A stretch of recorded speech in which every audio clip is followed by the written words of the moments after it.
उत्तर पुराण जी का स्वाध्याय हम कर रहे हैं आचार्य गुणभद्र जी द्वारा विरचित। मंगलम भगवान वीरो मंगलम गौतमो गणी मंगलम कुंद कुंदाद्यो जैन धर्मोस्तु मंगलम। नमो अरिहंताणम नमो सिद्धाणम नमो आयर्याणम नमो उज्जायाणम नमो लोये सव्वसाहुणम। पंचपरमेष्ठी भगवान की जय। अगले 45 मिनट के लिए सभी प्रकार के पापों का त्याग करके सभी 9 बार नमोकार मंत्र पढ़ लें।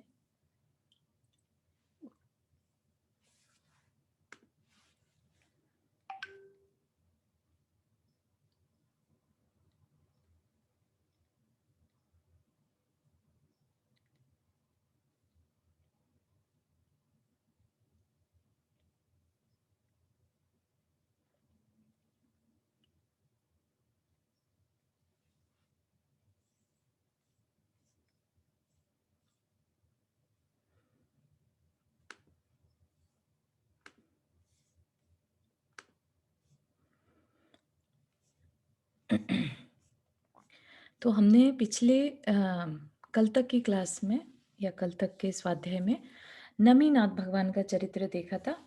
आज हम अगले चक्रवर्ती जो हैं चक्रवर्ती जयसेन चक्रवर्ती है ना, जहाँ तक 11वें रहेंगे या हाँ, जयसेन चक्रवर्ती है ना, 11वें चक्रवर्ती जयसेन चक्रवर्ती की कथा देखते हैं। अतनंतर इसी जम्बूद्वीप के उत्तर भाग में एक एरावत नाम का बड़ा भारी क्षेत्र है। ठीक है, तो अभी तक हमने विदर्भ क्षेत्र सुना, भरत क्षेत्र सुना। तो एग्जैक्टली जैसा भरत क्षेत्र है ऐसा ही बिल्कुल ऑपोजिट है ना, एरावत क्षेत्र है, एकदम सिमिलर है। यहाँ से सारी व्यवस्थाएं सेम है भारत क्षेत्र जैसी। तो ऐसा एरावत नाम का बड़ा भारी क्षेत्र है। उसके श्रीपुर नगर में लक्ष्मीमान वसुंधर नाम का राजा रहता था। किसी एक दिन पद्मावती स्त्री के वियोग से उसका मन अत्यंत विरक्त हो गया, जिससे वह अत्यंत सुंदर मनोहर नाम के वन में गया।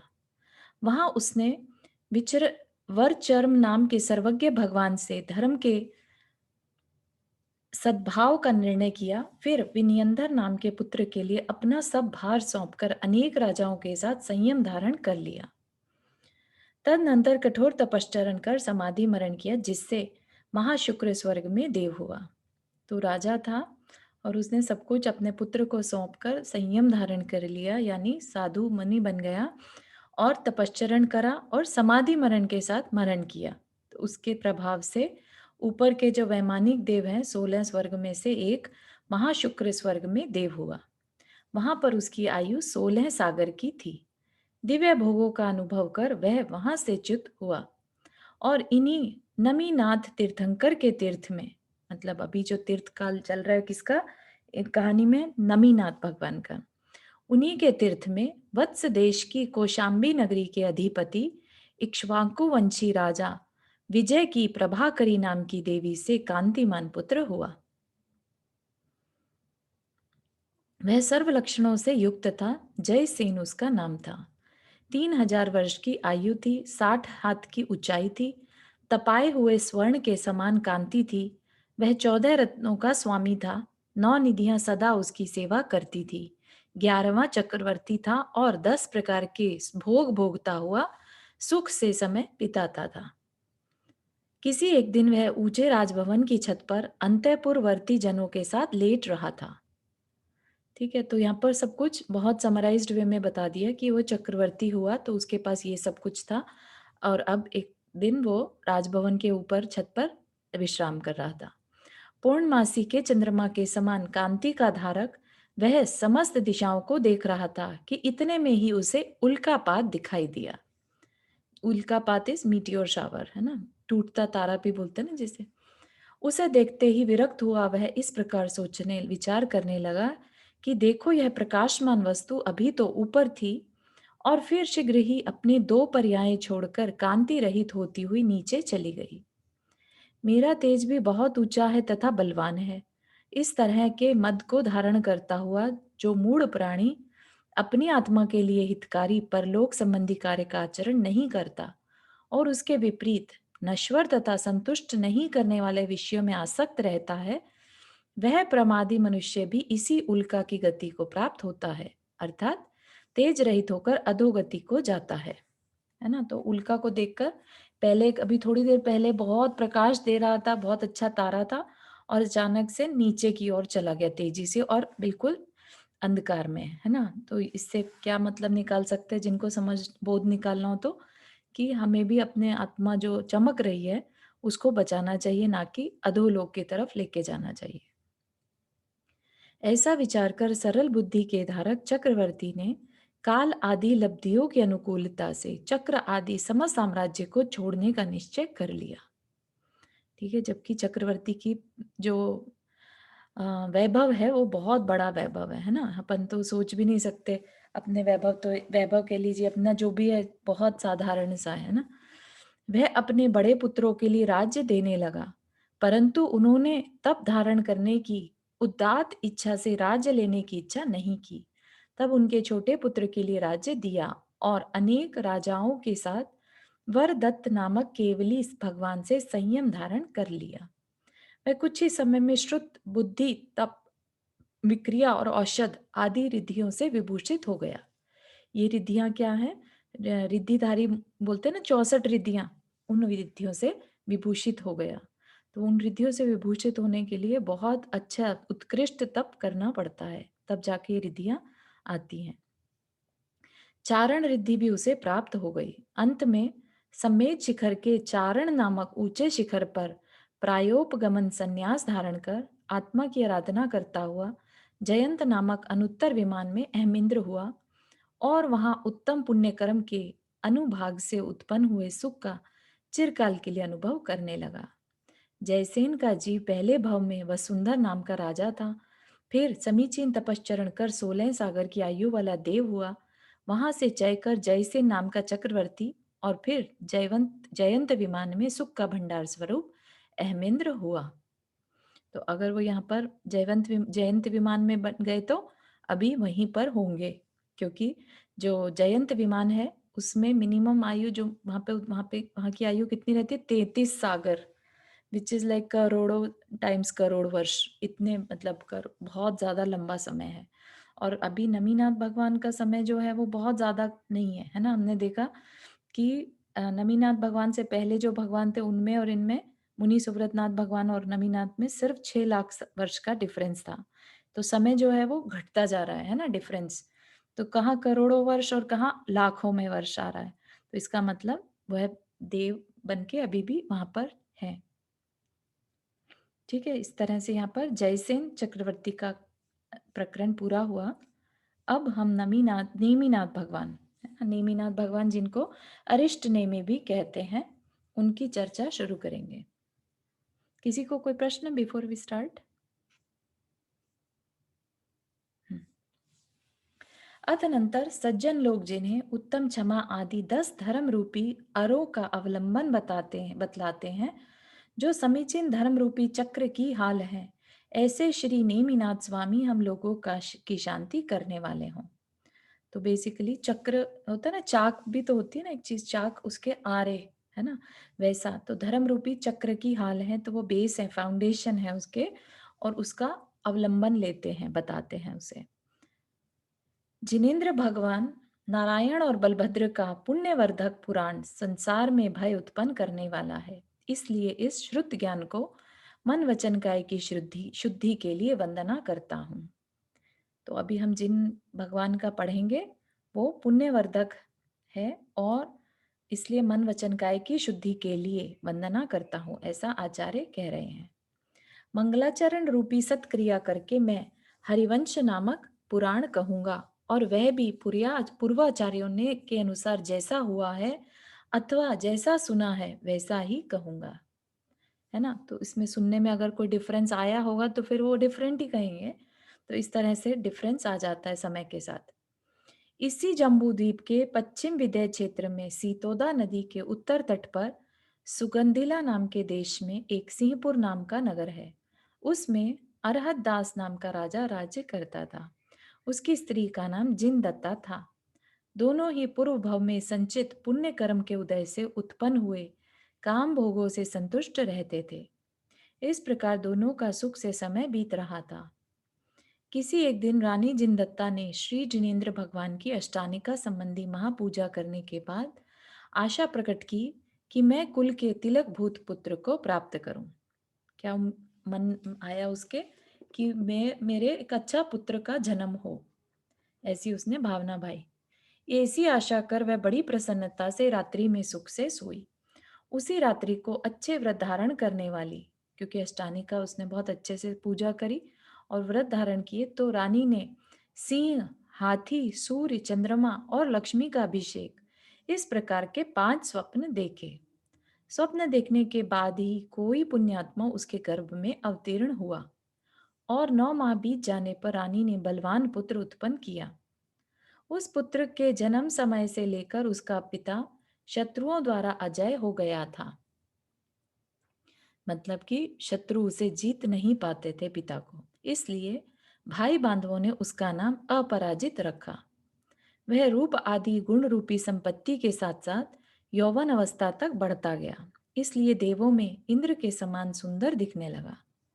तदनंतर किसी एक दिन राजा ने वनपाल के मुख से सुना कि मनोहर नाम के उद्यान में विमल वाहन नामक तीर्थंकर पधारे हुए हैं। सुनते ही वह भक्ति से प्रेरित हो अपनी रानियों तथा परिवार के लोगों के साथ वहां गया। वहां जाकर उसने बार बार प्रदक्षिणाएं दी, हाथ जोड़े, प्रणाम किया, गंध पुष्प अक्षत आदि के साथ अच्छी तरह पूजा की और धर्म रूपी अमृत का पान किया। है ना, तीर्थंकर आए हैं कहीं पर, कितनी बड़ी बात है। और अब उनकी दिव्य ध्वनि खिरेगी तो कितना धर्म का सीधा डायरेक्ट धर्म सुनने को मिलेगा, कितना पुण्यशाली जीव होगा। यह सब करते ही अकस्मात उसकी भोगों की इच्छा शांत हो गई, जिससे उसने अपराजित नामक पुत्र के लिए सप्त प्रकार की विभूति प्रदान कर 500 राजाओं के साथ ज्येष्ठ तप धारण कर लिया। ठीक है, तो राजपुत्र को राज्य सौंप दिया। कुमार अपराजित ने भी शुद्ध सम्यक दृष्टि होकर अणुव्रत आदि श्रावक के व्रत ग्रहण किए और फिर जिस तरह इंद्र अमरावती में प्रवेश करता है, उसी तरह लक्ष्मी से युक्त हो अपनी राजधानी में प्रवेश किया। उसने उसने मतलब अपराजित जो राजा बना नया नया, उसने स्वराष्ट्र तथा परराष्ट्र संबंधी चिंता तो अपने मंत्रियों पर छोड़ दी और स्वयं शास्त्रोक्त मार्ग से धर्म तथा काम में लीन हो गया। 3 काम रहते हैं, धर्म, अर्थ और काम पुरुषार्थ, है ना। उसने क्या किया, अर्थ पुरुषार्थ जो था वो मंत्रियों पर छोड़ दिया और धर्म तथा काम में लीन रहने लगा। धर्म करना और रेस्ट करना, बस इतना ही काम था। किसी एक समय उसने सुना कि हमारे पिता के साथ श्री विमल वाहन भगवान गंधमादन पर्वत पर मोक्ष को प्राप्त हो चुके हैं। यह सुनते ही उसने प्रतिज्ञा की कि मैं श्री विमल वाहन भगवान के दर्शन किए बिना भोजन नहीं करूंगा। इस प्रतिज्ञा से उसे 8 दिन का उपवास हो गया, है ना। जबकि क्या होता है कि अगर एक बार मोक्ष हो जाए तो वो नीचे नहीं आ सकते, है ना, धरती पर। और यहाँ पर उसने क्या प्रतिज्ञा कर ली कि मैं उपवास रखूंगा जब तक कि मेरे भगवान के दर्शन ना हो जाए, कि मैं उनके समोशरण में जाकर उनको देख ना लूं। तदनंतर इंद्र की आज्ञा से यक्षपति ने उस राजा को महान शुभ रूप श्री विमलनाथ भगवान का साक्षात्कार कराकर दर्शन कराया।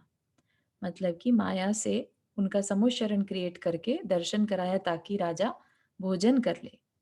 राजा अपराजित ने जिन मंदिर में उन विमल वाहन भगवान की पूजा वंदना करने के बाद भोजन किया, सो ठीक ही है, क्योंकि जिनका चित्त स्नेह तथा शोक से पीड़ित हो रहा हो, उन्हें तत्व का विचार कैसे हो सकता है। मतलब वो ये भूल ही गए कि जीव तत्व जो एक बार मुक्त हो गया वो वापस संसार में नहीं आता।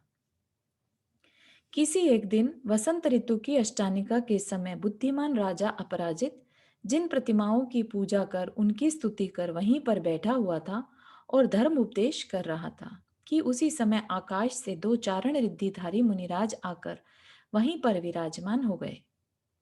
जिनेन्द्र भगवान की स्तुति के समाप्त होने पर राजा ने बड़ी विनय के साथ उनके सम्मुख जाकर उनके चरण को नमस्कार किया, धर्म उपदेश सुना और तदनंतर कहा कि ये पूज्य, मैंने पहले आप भी कभी आपको देखा है। तो 2 मुनिराज जब आए तो राजा ने को ऐसा लगा जैसे पहले भी कभी उन्हें देखा हुआ है।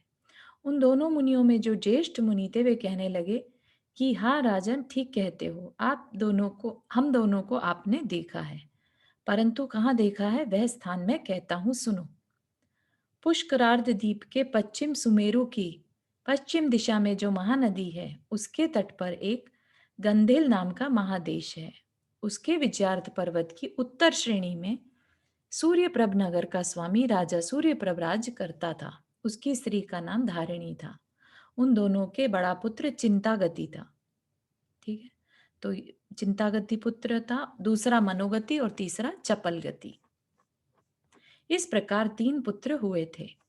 धर्म, अर्थ और काम के समान इन तीनों पुत्रों से वे दोनों माता पिता सदा प्रसन्न रहते थे। सो ठीक ही है, क्योंकि उत्तम पुत्रों से कौन नहीं संतुष्ट होते हैं।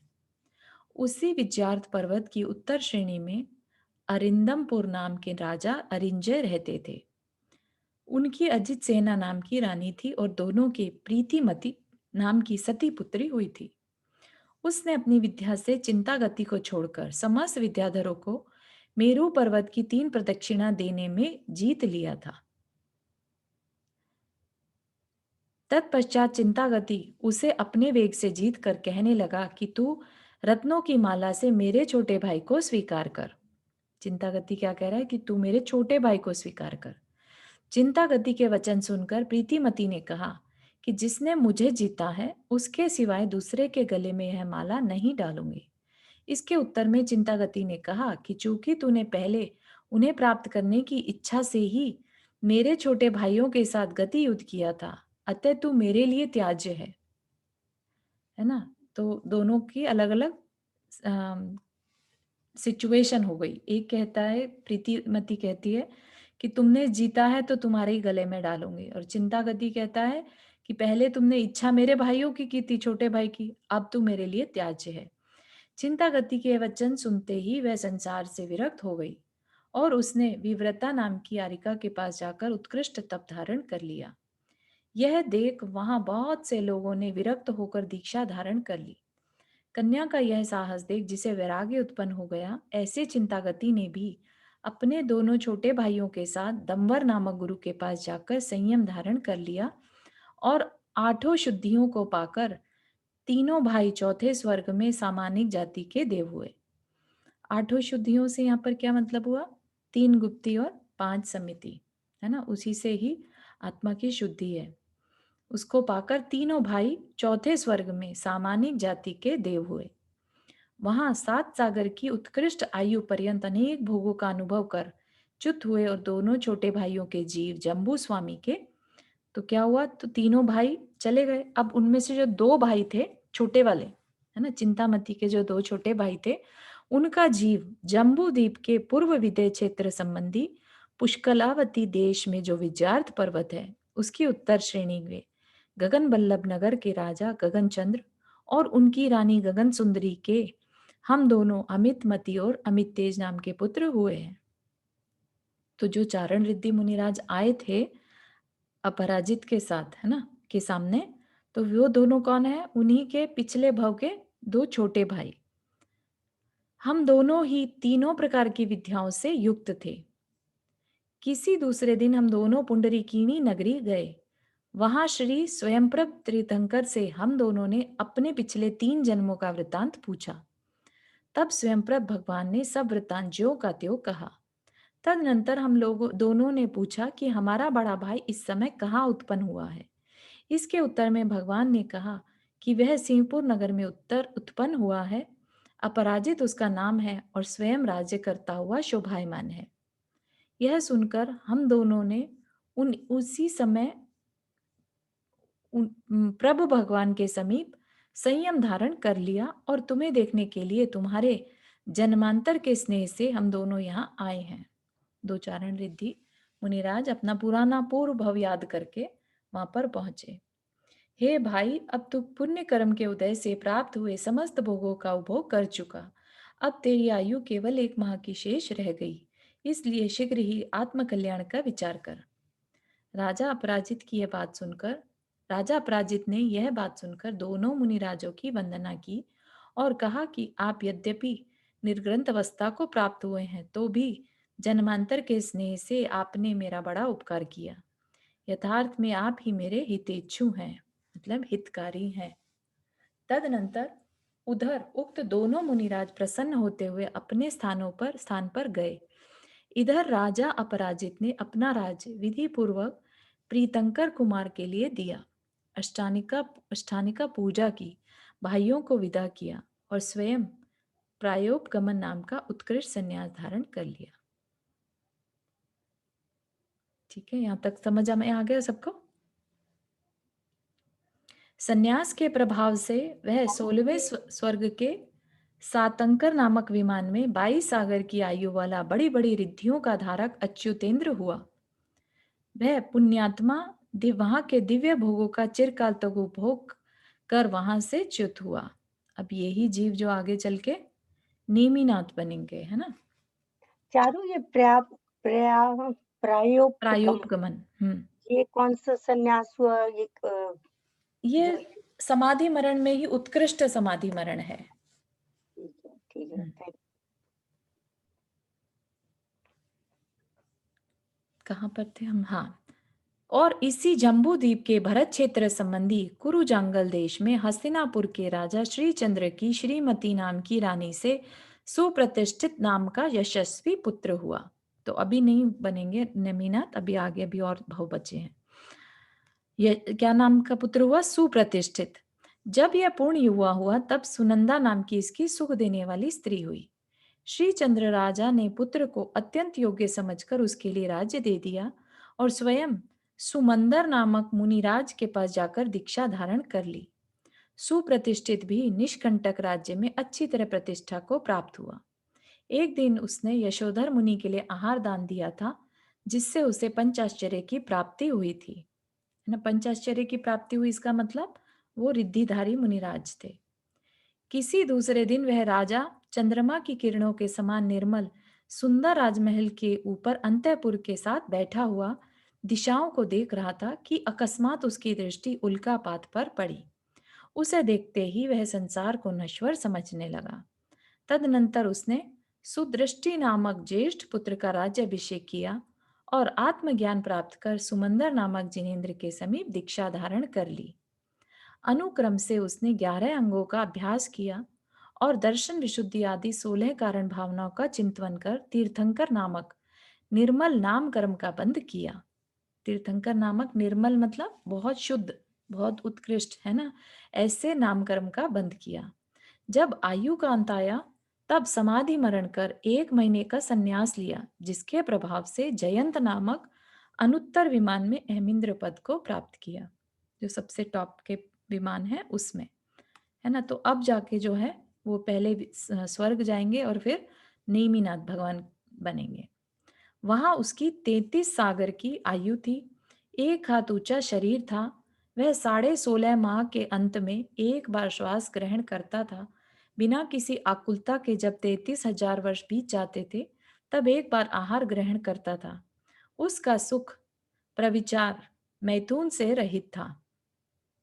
लोक नाड़ी के अंत तक उसके अवधि ज्ञान का विषय था। वहीं तक उसके बल, कांति और विक्रिया आदि गुण भी थे।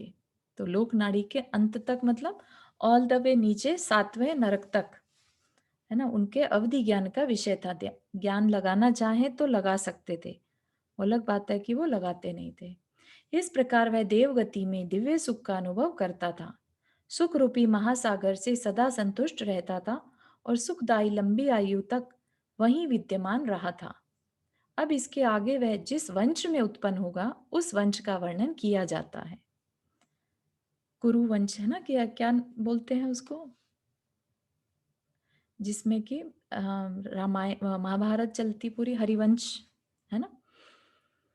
जम्बू द्वीप के भरत क्षेत्र में एक वत्स नाम का देश है। उसकी कौशाम्बी नगरी में अतिशय प्रसिद्ध राजा मगवा राज्य करता था। तो उस वंश का वर्णन कर रहे हैं अभी।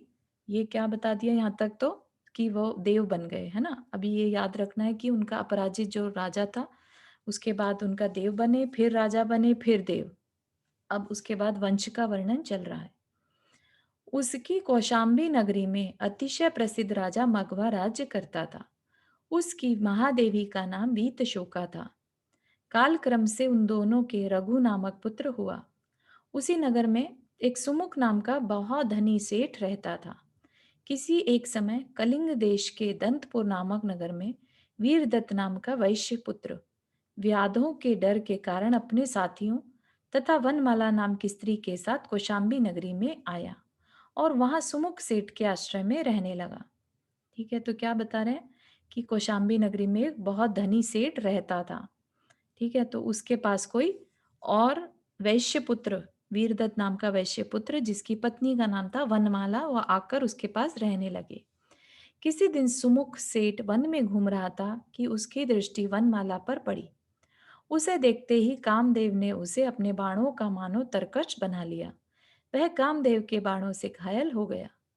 तदनंतर मायाचारी पापी सेठ ने वीरदत्त को तो बहुत भारी आजीविका देकर 12 वर्ष के लिए व्यापार के हेतु बाहर भेज दिया और स्वयं लुभाई हुई बनमाला को अपकीर्ति के साथ स्वीकार कर लिया, यानी अपनी स्त्री बना लिया। 12 वर्ष बिताकर जब वीरदत्त वापिस आया, तब वनमाला के विकार को सुन संसार की दुखमयी स्थिति का विचार करने लगा। अंत में शोक से आकुल पुण्यहीन आश्रय रहित वीरदत्त ने विरक्त होकर प्रोष्ठिल मुनि के पास जिन दीक्षा धारण कर ली। आयु के अंत में संन्यास स्मरण कर वह प्रथम सौधर्म स्वर्ग में प्रविचार की खान स्वरूप चित्रांगद नाम का देव हुआ। ऐसा है ना कि पहले स्वर्ग में तो जैसे मनुष्य का काम संतुष्टि होती है वैसे ही वहां पर भी होता है। तो बता रहे हैं ना कि प्रविचार की खान मतलब वहां पर देवियां बहुत रहती हैं। इधर सुमुख सेठ और वनमाला ने भी किसी दिन धर्म सिंह नामक मुनिराज के लिए प्रासुक आहार देकर अपने पाप की निंदा की। दूसरे ही दिन वज्र के गिरने से उन दोनों के साथ साथ ही मृत्यु हो गई। उनमें से सुमुख का जीव जो कि सेठ का जीव था तो भरत क्षेत्र के हरिवर्ष नामक देश में भोगपुर नगर के स्वामी हरिवंशीय राजा प्रभंजन की मृकंडू नाम की रानी से सिंह केतु नाम का पुत्र हुआ। और वनमाला का जीव उसी हरिवर्ष देश में वसवालय नाम के स्वामी राजा वज्रचाप की सुभा नाम की रानी से बिजली की कांति को तिरस्कृत करने वाली विद्युन्माला नाम की पुत्री हुई, जो सिंह केतु के पूर्ण यौवन होने पर उसी की स्त्री हुई। तो फिर से वो पति पत्नी बन गए। किसी दिन वन विहार करते समय चित्रांगद देव ने उन दोनों दंपतियों को देखा और मैं इन्हें मारूंगा ऐसे विचार से वह उन्हें उठाकर जाने लगा। पहले जन्म में सेठ सुमुख का प्रिय मित्र राजा रघु अणुव्रतों के फल से सौधर्म स्वर्ग में सूर्यप्रभ नाम का श्रेष्ठ देव हुआ था। जिस जगह पर सेठ सुमुख था उसी जगह का राजा रघु था, है ना। और उसका वो प्रिय मित्र था, सुमुख का प्रिय मित्र था। तो वह राजा ने अणुव्रतों के फल स्वरूप सौधर्म स्वर्ग में सूर्यप्रभ नाम का देव हुआ। वहीं पर क्या था, चित्रांगद भी वहीं पर था। वह उस समय चित्रांगद को देखकर कहने लगा, हे भद्र, मेरे वचन सुन। इन दोनों के मर जाने से तुझे क्या फल मिलेगा। यह काम पाप का बंद करने वाला है, युक्ति पूर्वक काम करने वालों के अयोग्य है, संसार रूप वृक्ष के दुख रूपी दुष्ट फल का देने वाला है, इसलिए तू यह जोड़ा छोड़ दे। इस प्रकार उसने बार बार कहा। उसे सुनकर चित्रांगद को भी दया आ गई और उसने उन दोनों को छोड़ दिया। चारू, तब ये कौन समझा रहा है इनको? ये एक अलग से कहानी चल रही है अब। हाँ, तो वो चित्रांगद जो है, जी। मतलब वो समझा रहा है उनको, जो जोड़े को, जो एक बार दोनों जोड़ों को रिवाइज कर देते हैं, मतलब है ना। मारने के लिए कौन आया? एक राजा का नगर बताया कौशाम्बी नगरी, है ना। उसमें रघु नाम का राजा का पुत्र था। उसी ठीक नगरी में एक सेठ था सुमुख नाम का। उस सेठ के यहाँ वीरदत्त नाम का दूसरा सेठ का पुत्र और उसकी पत्नी अपनी पत्नी के साथ उसके घर आके रुके, सुमुख के घर। तो ठीक है, वहां पर उसको आने भेज के दिया बाद और उसकी पत्नी से शादी कर ली उसने। हाँ, वीरदत्त को निकाल दिया। वीरदत्त ने मुनि दीक्षा ले ली और अपने अच्छे परिणामों से वो सौधर्म स्वर्ग में चित्रांगद नाम का देव बन गया। अच्छा, ठीक है, और ये जो सुमुख और वनमाला थे, ये अपने अपने हिसाब से राजा का पुत्र बना सुमुख और ये दूसरे राजा की पुत्री बनी, है ना। ठीक है। तो दोनों का विवाह हो गया। हाँ, ठीक है, अब दोनों का विवाह हो गया तो चित्रांगद ने उन्हें देखा और देखते साथ ही द्वेष क्रिएट हो गया कि इन्होंने मेरे साथ अच्छा नहीं किया था, तो तो मैं अच्छा, इन्हें मारूंगा। चित्रांगद इन्हें मारने लगा। हाँ, तो वहीं पर उसी सौधर्म स्वर्ग में ये जो राजा रघु, ठीक है? हाँ, वह भी उसी स्वर्ग में पहुँचा हुआ था आफ्टर अणुव्रतों को धारण करने के बाद। अच्छा। तो वो राजा रघु का जीव जो वहां पर देव बन गया था, वह हाँ, समझा रहा है उसको ओह! अच्छा, सिंह, ठीक है, है ना? Thank you so much. हाँ, ठीक तो है, वो ठीक, समझा रहा है कि ऐसा मत करो, तुम्हारा अच्छा है, नहीं होगा, है ना? ठीक है। उसका नाम था सूर्यप्रभ, कि तुम क्यों अपने के लिए दुख रूपी फल लेने की कोशिश कर रहे हो, इन्हें छोड़ दो। तो उसको सुन के चित्रांगद ने उन्हें छोड़ भी दिया।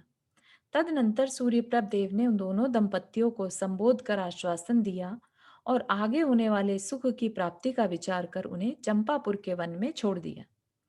दैव योग से उसी समय चंपापुर का राजा चंद्रकीर्ति बिना पुत्र के मर गया था, इसलिए राज्य की परंपरा ठीक ठीक चलाने के लिए उसे सुयोग्य मंत्रियों ने किसी योग्य पुण्यात्मा पुरुष को ढूंढने के अर्थ किसी शुभ लक्षण वाले हाथी को गंध आदि से पूजा कर छोड़ा था।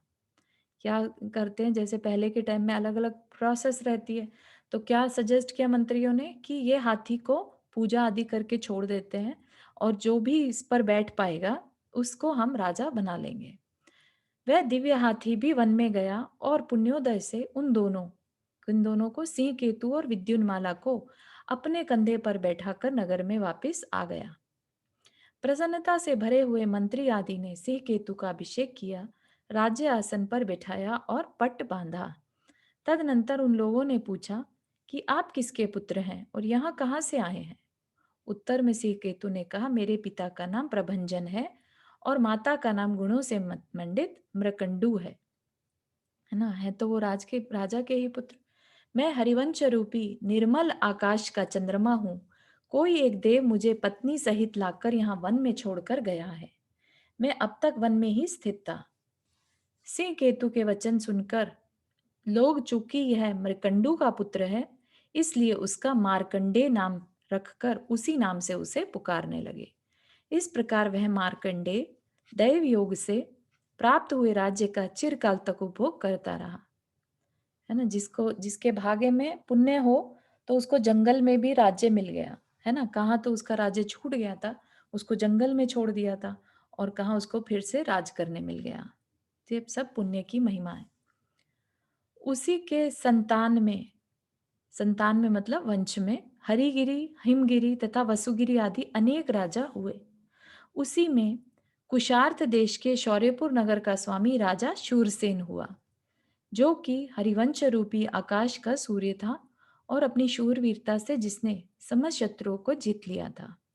राजा शूरसेन के वीर नाम का एक पुत्र था। उसकी स्त्री का नाम धारिणी था। इन दोनों के अंधकवृष्टि और नरवृष्टि नाम के दो पुत्र हुए। तो क्या है ये? मार्कंडेय जो हुआ राजा, उसका फर्दर अब वंश बता रहे हैं। ठीक है, जैसे हमने शुरू में राक्षस एक पद्म पुराण जी में पढ़ा था ना, राक्षस वंश की स्टार्टिंग कैसे हुई या वानर वंश की स्टार्टिंग कैसे हुई, इसी तरह से यहाँ पर हरिवंश की स्टार्टिंग कैसे हुई ये बता रहे हैं। तो उनके अंधकवृष्टि और नरवृष्टि नाम के दो पुत्र हुए। अंधकवृष्टि की रानी का नाम सुभद्रा था। उन दोनों के धर्म के समान गंभीर समुद्र विजय, स्तिमित सागर, हिमवान विजय, विद्वान अचल, धारण पूरण, पूरी ताच्छित, अभिनंदन और वसुदेव, ये चंद्रमा के समान कांति वाले 10 पुत्र हुए तथा चंद्रिका के समान कांति वाली कुंती और माद्री नाम की दो पुत्रियां हुई। है ना? इसमें से कुंती नाम हमने सुना हुआ है ना? समुद्र विजय आदि पहले के 9 पुत्रों के क्रम से संभोग सुख को प्राप्त करने वाली कितने अम, समुद्र विजय से लेकर, है ना, उनके नाम बता रहे हैं उनकी पत्नियों के। शिव देवी, धृतीश्वरा, स्वयं प्रभा, सुनीता, सीता, प्रियावाक, प्रभावती, कालिंगी और सुप्रभा नाम की संसार में सबसे उत्तम स्त्रियां थी। राजा शूरवीर के द्वितीय पुत्र नरवृष्टि की रानी का नाम पद्मावती था। ठीक है ना? तो दो पुत्र थे, अंधक और नरवृष्टि। अंधक के 10 पुत्र बताए और नरवृष्टि के 3। 3 पुत्र कौन से? उग्रसेन, देवसेन और महासेन नाम के 3 गुणी पुत्र उत्पन्न हुए। इनके सिवाय एक गांधारी नाम की पुत्री भी हुई। ठीक है, तो एक कुंती हो गई उधर और यहाँ पर गांधारी। ये सब पुत्र पुत्रियां कुंती और माद्री तो उनकी ये भी तो दोनों वो थी ना, तो ये सब क्या वो उससे रिलेटेड हो गए? जो वो हाँ, हमने वो सुना है। प्रचलित महाभारत। हाँ, कुंती, माद्री हाँ जी। और ये हाँ जी। ओके। तो कुंती और माद्री यही सब और गांधारी बहनें ही हुई फिर तो, एक ही पिता लुक्स की लाइक, पुत्री हाँ। हैं। हाँ, एक ही कुनबे से जैसे होता है ना वैसा।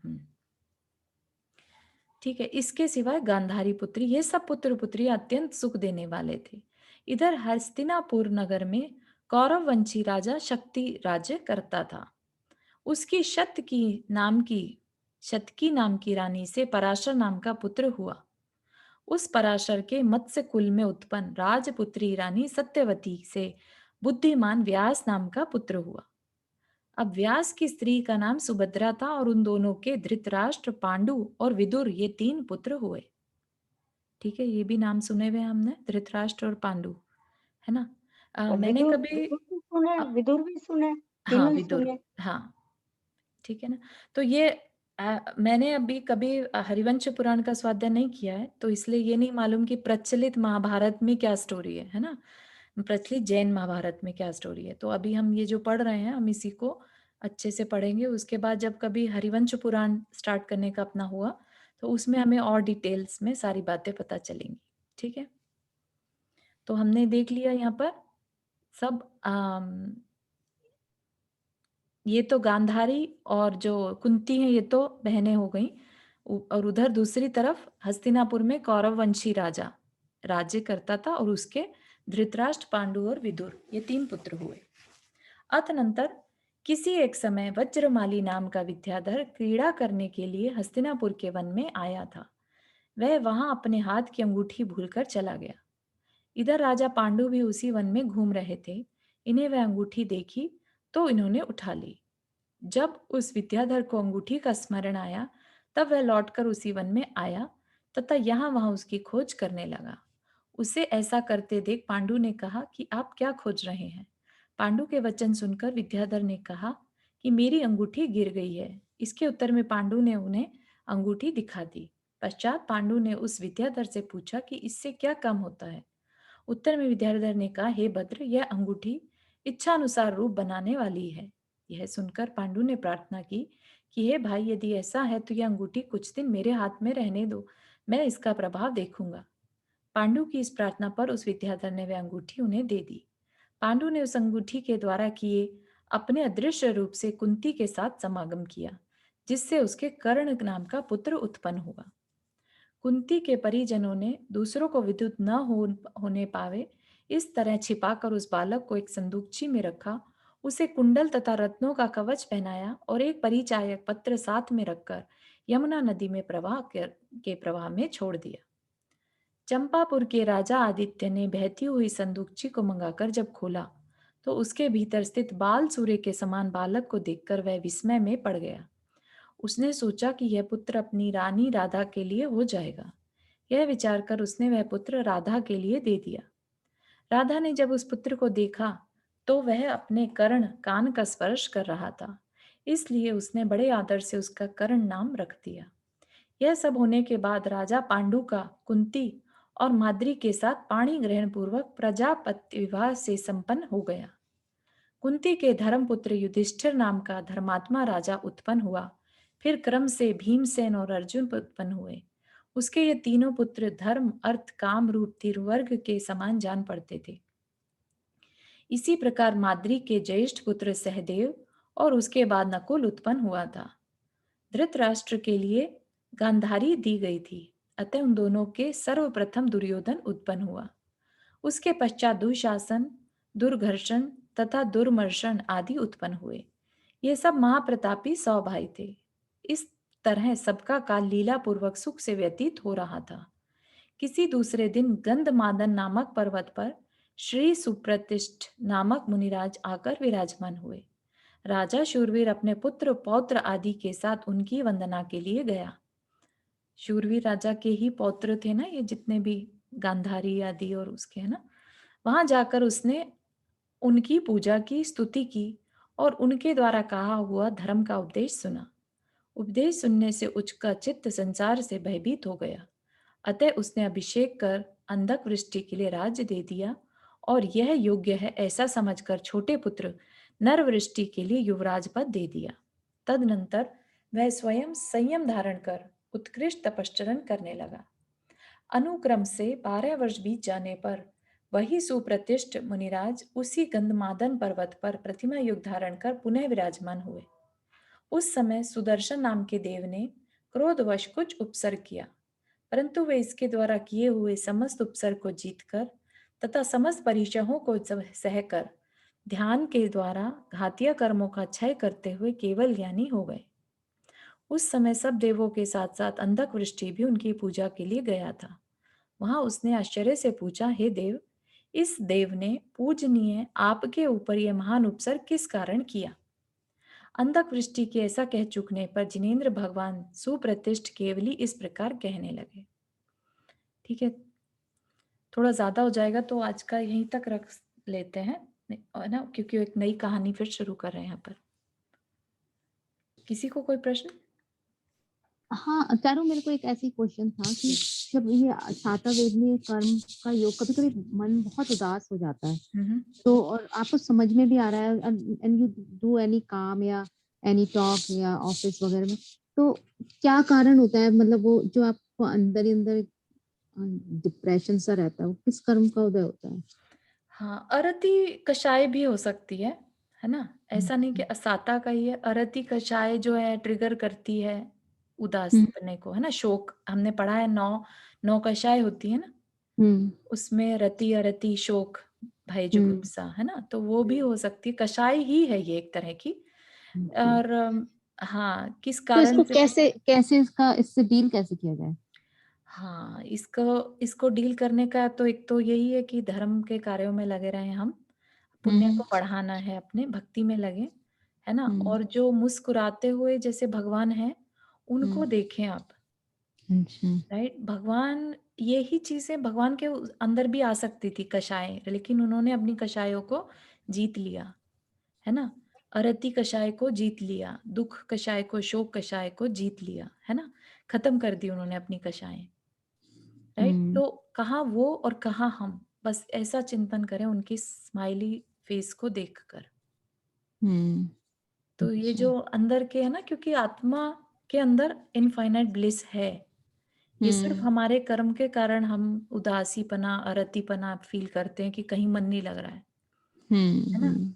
भले ही निमित्त कोई भी हो, लेकिन ऐसा अंदर से लगता है कि कहीं भी मन नहीं लग रहा है ना? सब कुछ सूना सूना सा लग रहा है ऐसा। तो उस चीज के लिए अपने को भगवान का स्माइल फेस का ध्यान करना चाहिए। ट्राई कीजिएगा।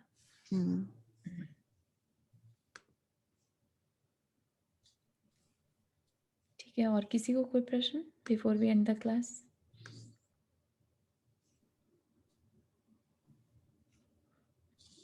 चलिए, जिनवानी स्तुति। जावाणी के ज्ञान से सूझे लोकालोक, सोवाणी मस्तक धरो सदा देत हु धोख। हे जिनवाणी भारती तो ही जपो दिन रैन, जो तेरा शरणा गए सो पावे सुख चैन। नववर्ण मुकरमण।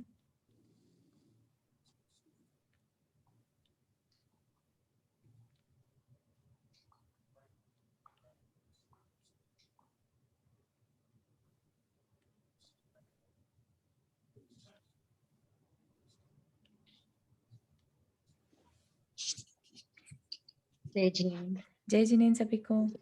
Thank you. जय जिनेंद्र। जय जिनेंद्र। जय जिनेंद्र। जय जय जिनेंद्र।